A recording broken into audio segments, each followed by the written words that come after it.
ángulos adyacentes son los que tienen un lado en común y los otros dos en línea recta. Aquí tenemos el dibujo que lo representa. Los ángulos adyacentes son como los ángulos vecinos, es decir, el vecino de alfa es beta y el vecino de beta es alfa. Y estos a su vez son suplementarios, es decir, que alfa más beta suman 180 grados. Por ejemplo, si beta valiese 30 grados, alfa vale 150 grados. Ángulos opuestos por el vértice son iguales. Por ejemplo, tenemos estos dos ángulos que son opuestos por este vértice y nos piden determinar el valor de x. Al ser opuestos por el vértice son iguales, por lo tanto x también vale 30 grados.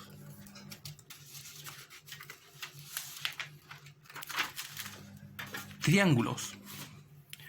Un triángulo es una figura geométrica que nace de la unión de tres segmentos. Primer segmento, segundo segmento, tercer segmento se unen y forman un triángulo. El triángulo se lee triángulo, este es su símbolo, ABC.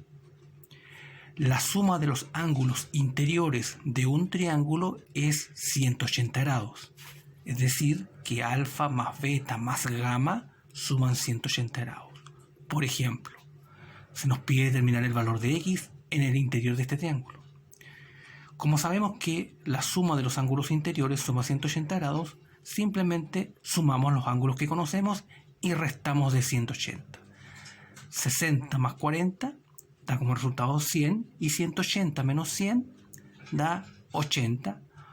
Por lo tanto, el ángulo x vale 80 grados.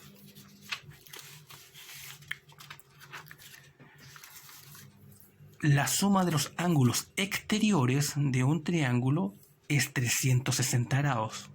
Por ejemplo, aquí tenemos un triángulo en el cual hemos escrito en color negro los ángulos interiores y sabemos que suman 180 grados interiormente.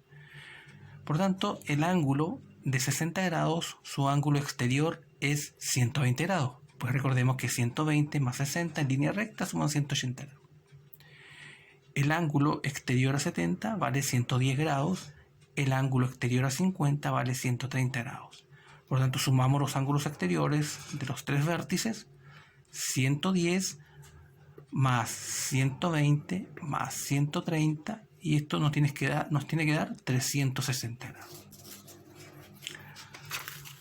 A continuación desarrollaremos algunos ejercicios como ejemplo de la unidad. Se nos pide que calculemos el ángulo x en cada caso.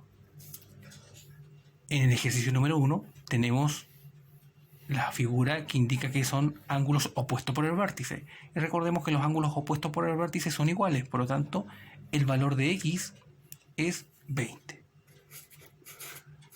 grados.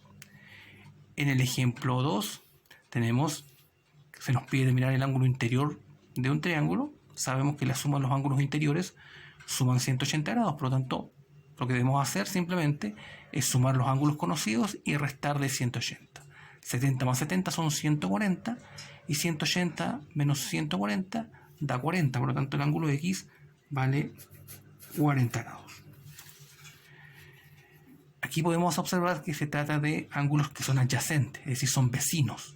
Y recordemos que los vecinos o ángulos adyacentes suman 180 grados. Por tanto, si este vale 150, el ángulo x, para completar 180, vale 30 grados. En el ejemplo 4 se nos pide determinar el ángulo x, que es exterior. Lo que debemos hacer primero es determinar los ángulos interiores que faltan para llegar al ángulo x. 120, ¿cierto? Su ángulo interior vale 60 grados, pues recordemos que exterior más interior deben sumar 180 grados para un mismo vértice. 100 grados, su ángulo interior vale 80 grados, pues 80 más 100 da 180 grados. Sumamos los ángulos que están en el interior para saber este ángulo, el ángulo interior que está aquí. Y con él vamos a determinar x.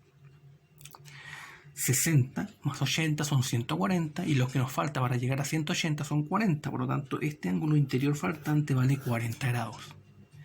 Y finalmente, como estos dos forman una línea recta y son adyacentes, son vecinos, suman 180 grados. Por lo tanto, el ángulo X vale 140 grados.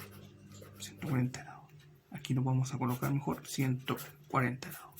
Ya que 40 más 140 suman 180. Por lo tanto, por eso es que el ángulo X vale 40 grados.